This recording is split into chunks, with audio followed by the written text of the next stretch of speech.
The Chehalis Classic is one of the American Historic Racing Motorcycle Association's premier vintage events.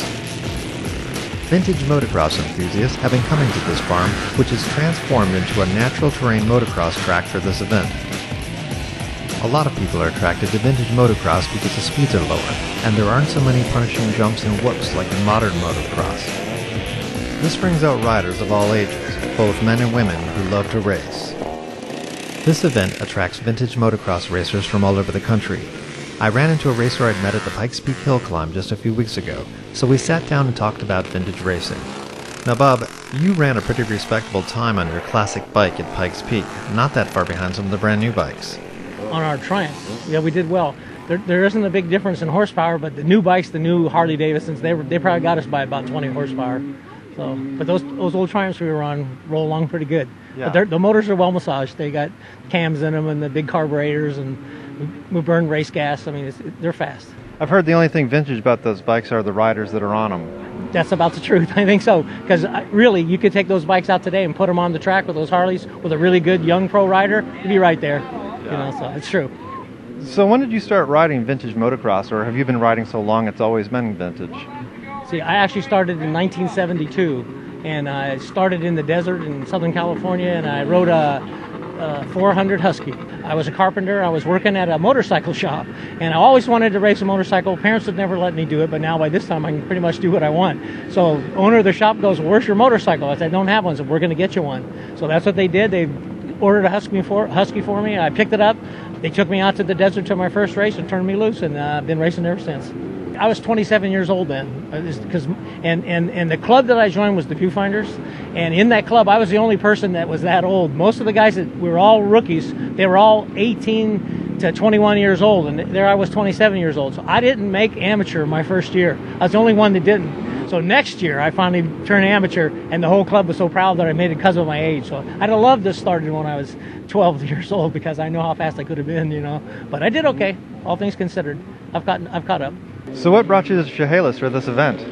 Okay, actually the reason why my wife and I are here today to race is because she had suffered cancer. She had Hodgkin's lymphoma and beat it. She's all done with it. And then when she got over the cancer, I promised her, what's the one thing you miss most you want to go do? And she wanted to do motocross, and this is one of the best races that you can possibly go to. So I told her, I said, well, you want to go to Chehalis? And she says, yes. I sold her bike, so we're sharing a bike today. I said, we'll go up there if you want to. And the main reason why I'm here is because at Pikes Peak, I lent $20 to a friend of mine, and I couldn't find me to pay it back. So I get home from the race, and what do I find? A letter at home from his wife giving us the $20 back. It really wasn't about the $20, but the fact that they took the time to write the letter, I said, Kim, what better time than now? Let's go to Chehalis. I got my entry in just in the nick of time, and here we are at Chehalis today, ready to race, both of us. So this seems like a very family event. I've never seen women and men racing in the same classes like I do at a vintage event like this. Can you talk about that? Exactly. They really do separate the young pros today in the motocross.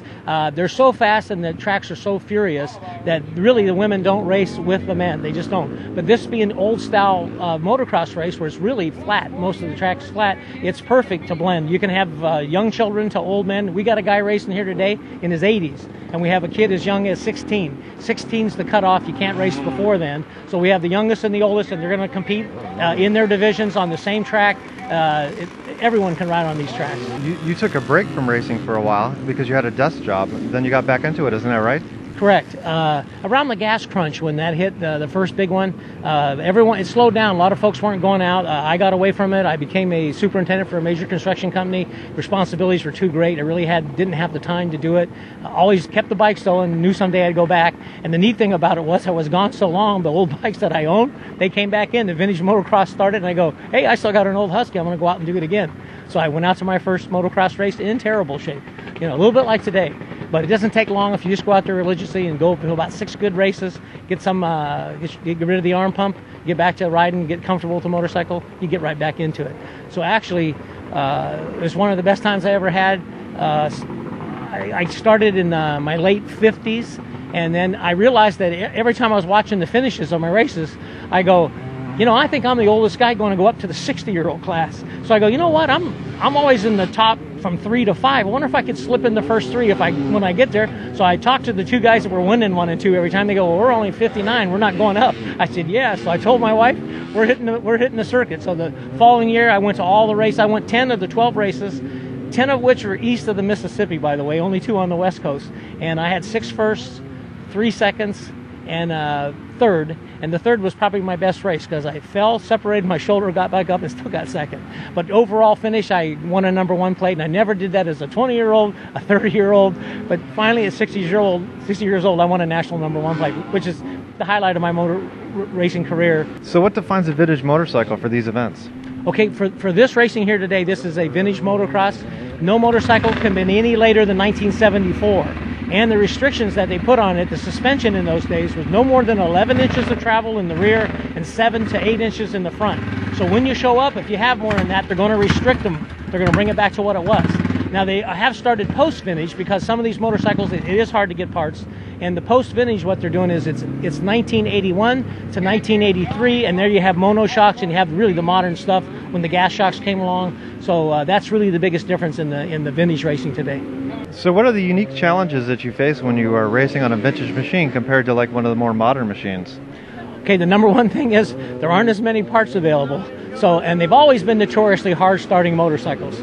You got to have extra plugs. I bring starter fluid with me if they get cranky. And you are going to, in the course of these things, there's about 10, 12 races a year, probably not going to finish every one. And then finding the parts to get that motor put back together, that's one of the hardest things you're going to do. But there are folks that are doing aftermarket stuff today, so you can get anything that you need. And there are parts around the country. If you get on the computer, you can hunt down the piston that you need, and they'll ship it to you, and you're ready to go again. That's the hardest thing is the machine. Conditioning, because of our age, you really got to get after it. At home, I ride a lot, and it helps when you get out here because you will get arm pump real quick if you haven't been riding, and then if you let go of those handlebars, you're going to be kissing the ground. We call it doing a soils test. So that's the biggest thing for me.